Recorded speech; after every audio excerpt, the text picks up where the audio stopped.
Evening, VC. All right, wanted to jump on and show a record that came in this week.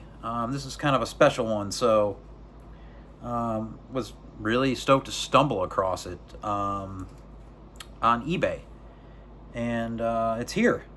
Came really quick. Got it from Jerosa Records up in Connecticut, Jazz Bum Mike's local shop. I think I was just kind of searching test pressings, and this one popped up, and it was pretty cheap to start with. And then they sent me an offer, because when you start watching stuff on eBay now, you get offers from the sellers, and it was too good to pass up. It was like 40 some bucks, so down it came. This is a test pressing, I think from '87. I could be wrong on the year, but this is Peter Brötzmann and Bill Laswell, Low Life. This is one of only 4 pressed. Not much to look at as far as the record's concerned, but I just played some of this. I didn't have this record. This is fantastic. Peter Brötzmann's playing the baritone sax, and Mr. Laswell is playing an electric bass. A lot of low end, very crisp sound though, beautiful tones. Laswell makes the bass sound like a cello at times, it seems. I really love this duo in this form. This is excellent. I'm really enjoying this so far. Happy to get that test pressing. And it kind of leads me into a few more records that I forgot to show in the Sun Ra video. A few more related records. This one is fantastic. Speaking of the baritone saxophone. And what a cover. This was an Al Saturn originally. This is Pat Patrick and the baritone saxophone retinue. Sound Advice. This is the Art Yard reissue. There are 8 baritone saxophones in this group, all going off. Some of the guys also play flute. Half of the baritone guys are playing flute too on this. But Hilton Ruiz is piano, Steve Solder drums, John Hart bass, and Mr. Humphreys is on conga to back up the assault. Pat Patrick, Rennie McLean, George Barrow, Kenny Rogers, James Ware, Charles Davis, just to name some of the baritone players. Excellent record. Very unique. It's got a very cool label that they did for this one. There's a nice insert. Art Yard, I think I like their reissues the best of who's doing the reissue campaigns for Sun Ra. They do very interesting titles. And then, and Pat was with the band for an awful long time. And you have Marshall Allen and Danny Ray Thompson on this box set. Triple LP, released on Record Store Day some years back. Ceremonial Healing. And this is excellent playing. This is on Rare Noise Records from 2019. Marshall Allen's into his 90s here. He's now 101, still leading the orchestra, still playing great.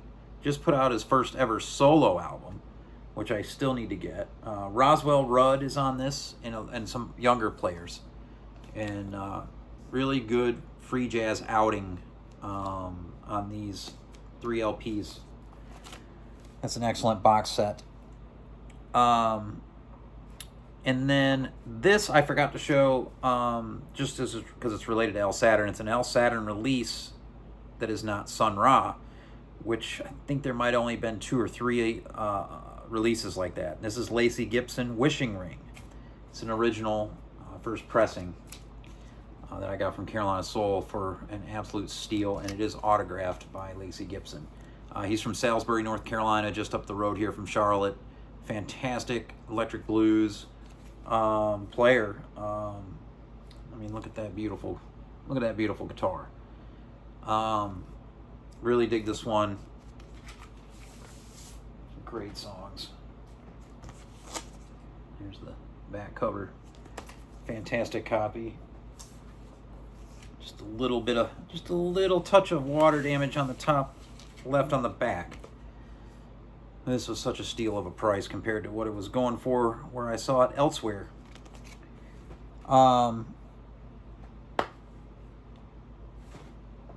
So the exercise of pulling out all those Sun Ra records and showing them last video got me thinking I needed to finally go through the Omniverse book and organize that collection based on the order of their release as far as chronologically, as far as recorded date, not the release date. Because with a lot of Sun Ra stuff, he would release some early material much later on El Saturn, stuff from the 50s, for example. And so it's nice to kind of, when I put all these records back on the shelf, to put them in sequential order of when the music was written.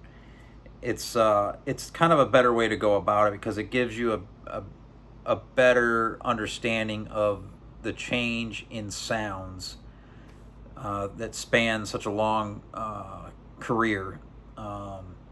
So like We Travel the Spaceways has songs from multiple years, but it has, I think, something from 56 or earlier, and so that moved all the way up to the front, for example. And what was the other one? There was another one that moved.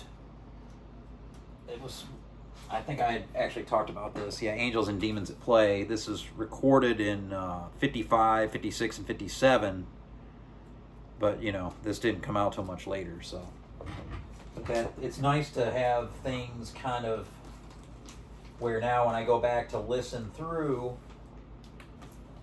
the different time periods are right there where they need to be. So that was a good exercise. I feel really good about it. The other thing was going through the 275 releases listed in the book chronologically. I wrote down the proper albums that had vinyl release originally that I don't have, and there's exactly 40. So I showed a shit ton of Sun Ra, and I'm still missing 40 albums. I'm not even counting the 7-inches or any of the other 78s I don't have. That would be a whole nother endeavor. But most all of those 40 are some of the later ones are pretty cheap and easy to find. And the El Saturns have all been reissued. Most all. So, and those can be found for $30, $35. At the conventions, I can get the guys at the conventions down to $25, $20 on those if they've sat in the bins for long enough. So we'll kind of piece those together as we go here. It's kind of been listening to more Ra. The other thing is I play that stuff a lot, so I'm always pulling those records out, and then when I put them back, sometimes I don't get them right back where they belong. But luckily this book, I'm just going to have to go back to the chronological section in this and make sure I got it right. So there. That's what's going on here. Hope you're all well. Peace.